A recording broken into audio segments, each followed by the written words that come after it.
Welcome back to the channel student. तो आज हम लोग करने वाले क्लास 9th बिहाई बुक का chapter 4 a truly beautiful mind का क्वेश्चन आंसर।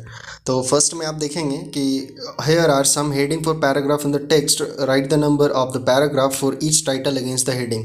तो जो यहाँ पे हेडिंग दिया हुआ है कुछ और वो बतलाना है कि ये कौन सा पैराग्राफ में यूज़ किया गया है। जैसे फर्स्ट है आपका आइंस्टाइन इक्वेशन को यूज़ किया गया है ये नाइन्थ पैराग्राफ में। सेकंड देखेंगे Einstein meet his future wife, तो ये पैराग्राफ आपका 7th पैराग्राफ में है। उसके बाद है the making of a violinist, तो ये आपको 3rd पैराग्राफ में मिल जाएगा। उसके बाद मेलिवा एंड आइंस्टाइंस मदर, तो ये आपको 10th पैराग्राफ में मिलेगा। A letter that launch the arms race, ये आपको 15th पैराग्राफ में मिलेगा। और अ लेटर दैट ये हो गया 6 number. Desk drawer full of ideas, ये आपको 8 पैराग्राफ में मिल जाएगा। और लास्ट है आपका मैरिज एंड डिवोर्स, तो मैरिज एंड डिवोर्स जो है वो आपको 11th पैराग्राफ में मिलेगा। ठीक है। उसके बाद आपका नेक्स्ट क्वेश्चन है who had these opinion about Einstein, तो आइंस्टाइन के बारे में जो जो ओपिनियन रखते थे। तो फर्स्ट यहाँ पे जो है ही वॉज बोरिंग, तो ऐसा ओपिनियन कौन रखते थे? तो उनके प्लेमेट्स लोग जिनके साथ वो खेलते थे वो लोग समझते थे कि आइंस्टाइन बहुत बोरिंग है। Second, he was stupid and would never success in life, ऐसा कौन कहते थे? तो उनके जो हेडमास्टर थे वो कहते थे। फिर उसके बाद ही वॉज अ फ्रीक, तो उनकी मदर कहती थी। ठीक है। उसके बाद है थर्ड में explain what the reason for the following are, आपको रीज़न बतलाना है। Einstein living the school in Munich for good, क्यों आइंस्टाइन मतलब स्कूल को छोड़े थे अपना, तो क्यों छोड़े थे इसके बारे में बताना है। मुनिक का जो स्कूल था। Einstein hated the schools order और discipline taken to an extreme, तो उस स्कूल का जो डिसिप्लिन था वो आइंस्टाइन को अच्छा नहीं लगता था। He often clashed with his teacher, अपने टीचर से थोड़े झगड़े करते हैं। At the age of 15 he felt so suffocated there that he left the school for good, तो अपने भलाई के लिए वो स्कूल को वो छोड़ देते हैं। सेकेंड है Einstein wanted to study in Switzerland rather than Munich, तो आइंस्टाइन स्विट्जरलैंड में पढ़ना चाहते थे, क्यों? तो Einstein was fed up with the school regimentation in the Munich, he often clashed with his teacher, तो अपने टीचर से झगड़ा करते। He wanted to leave the school for good, he wanted to study in Switzerland. After a prolonged discussion he got his wish to continue his education in German speaking Switzerland, तो वो Switzerland इसीलिए जाते क्योंकि वहाँ पे German language था, तो वो जर्मन सीखने के लिए कह सकते हैं वो वहाँ पे गए। In this city people we are willing to understand and respect the others opinion than Munich, तो मुनिक में क्या था कि दूसरे को ओपिनियन को नहीं लिया जाता था, जो टीचर पढ़ा रहे हैं बस वही पढ़ना पड़ता था। और स्विट्ज़रलैंड में ये था कि वहाँ के टीचर लोग समझते थे और रिस्पेक्ट करते थे स्टूडेंट के ओपिनियन को। थर्ड है आइंस्टाइन सीइंग इन मिल्वा एंड नेली, तो मिल्वा से को देखते हैं, तो ये बताना है आपको। तो Einstein field special interest in a fellow student Mileva Maric, तो मिल्वा उनकी फेलो स्टूडेंट थी, क्लासमेट थी। He found her to be a clever creature, तो मिल्वा जो थी बहुत ही क्लेवर थी, चालाक थी। Einstein saw in her a friend against the philistine, there were people in his family and at the university with whom he was constantly at odds. ठीक है। उसके बाद अब 4 देखिए question, what do these tell about you Einstein, तो these tell us that Einstein did not find the suitable atmosphere in his life, तो अपने life में वो suitable atmosphere उनको नहीं मिलता है। he could not adjust himself according to the society, वो सोसाइटी के अनुसार, समाज के अनुसार अपने आप को नहीं ढाल पाते थे।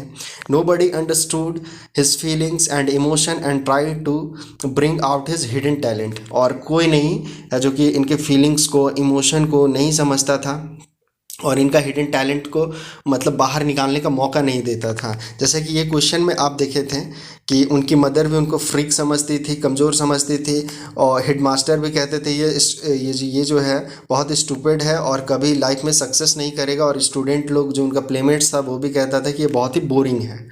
ठीक है। उसके बाद है 4th question, what did Einstein call his desk drawer at the patent office why, तो वो पेटेंट ऑफिस में काम करते थे, तो वो उसके बारे में बताना है। तो Einstein called his desk drawer at the patent office that bureau of theoretical physics, ठीक है, वो जो ब्यूरो ऑफ थ्योरेटिकल फिजिक्स है वही काम करते थे। He called so because he was suppose to be assessing other people invitation and was actually developing his own idea in secret. तो आइंस्टाइन वहाँ जब काम करते थे तो ये तो एक्चुअली एक साइंटिस्ट थे, इनके अंदर क्रिएटिव आइडिया भी था। तो ये अपना जो टैलेंट है, इनका जो आइडिया था वो उस पर छिप करके चुपचाप सीक्रेटली तौर पे काम करते थे। फिर है 5 question, why did Einstein write a letter to Franklin Roosevelt. तो आइंस्टाइन क्यों फ्रैंकलिन रोजवेल्ट को ये लेटर लिखते हैं।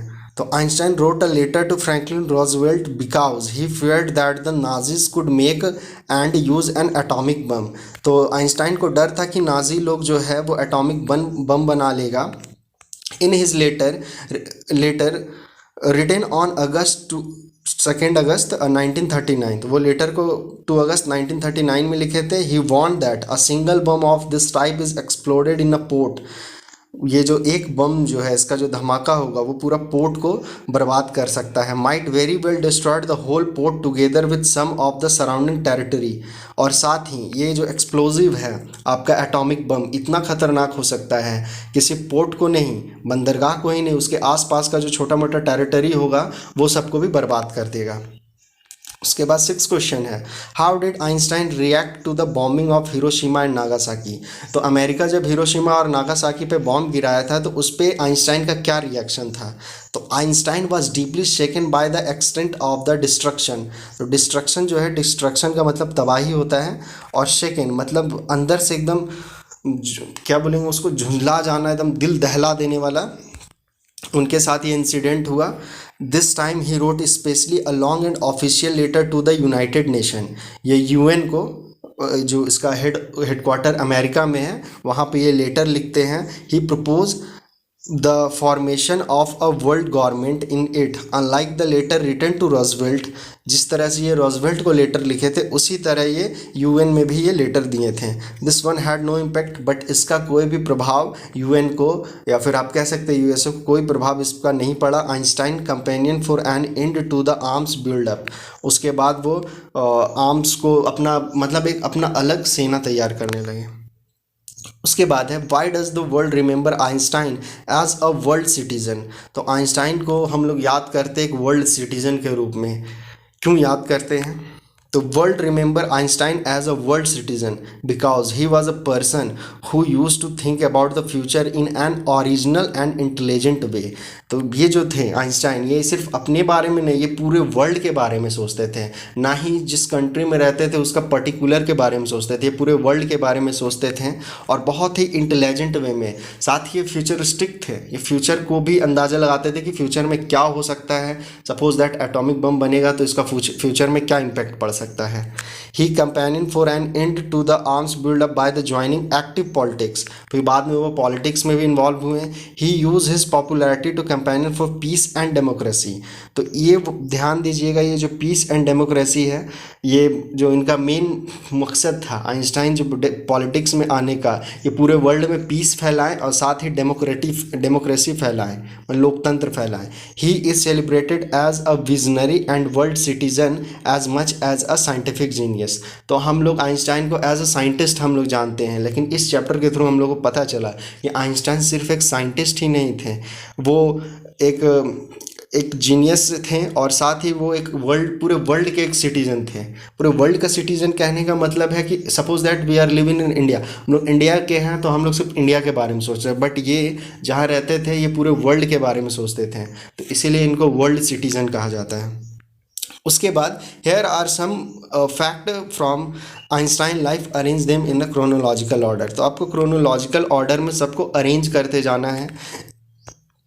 यहाँ पे कुछ पॉइंट दिया हुआ है, 12 पॉइंट है टोटल, तो मैं इसका आंसर नीचे लिख दिया हूँ। अगर चाहे तो आप लोग इसका स्क्रीनशॉट ले लेंगे, और बाकी मैं आपको समझा दूँ कि सबसे पहले क्या हुआ था कि Einstein is born in a German city of Ulm. तो सबसे पहले ये जो क्रोनोलॉजिकल ऑर्डर में देखेंगे तो सबसे पहले आइंस्टाइन का जन्म हुआ। उसके बाद सेकंड में क्या है कि Einstein attend a high school in मुनिक। उसके बाद आइंस्टाइन है जो कि स्कूल अटेंड करते हैं। उसके बाद आपका Einstein's family move to Milan, उसके बाद आइंस्टाइन का पूरा फैमिली मिलान मूव कर जाता है, मतलब वहाँ सेटल्ड हो जाते हैं। उसके बाद जो है आपका tried of the school regimentation, Einstein withdraw from the school, तो वो जो मुनी के स्कूल में पढ़ते थे वहाँ से वो अब छोड़ देते उस स्कूल को। उसके बाद है आपका Einstein join university of Zurich when he meets Mileva, तो आइंस्टाइन है जो कि वो जो मुनी का स्कूल को छोड़ करके फिर जूरिच में एडमिशन लेते हैं, जूरिच में, और वहाँ पे वो मिल्वस मिलते हैं। उसके बाद है आपका he work in a patent office as a technical expert, वहाँ पेटेंट ऑफिस में टेक्निकल एक्सपर्ट के रूप में काम करते थे। उसके बाद Einstein published his special theory of relativity, तो थ्योरी ऑफ रिलेटिविटी को वो पब्लिश करते हैं। उसके बाद जो है Einstein he provides a new interception of gravity, तो इंटरप्रिटेशन ऑफ ग्रेविटी, तो उसके बाद ये ग्रेविटी का अपना जो थाउट है वो बतलाते हैं, सबको अपना विचार रखते हैं वर्ल्ड के सामने। उसके बाद he is awarded the Nobel prize in physics, उनके बाद उनको नोबेल प्राइज़ मिलता है फिजिक्स में। उसके बाद जो है आपका when Hitler come to power, Einstein leave Germany for the United State, जब हिटलर पावर में आता है तो वो आइंस्टाइन जर्मनी को छोड़ करके यूनाइटेड स्टेट में शिफ्ट हो जाते हैं।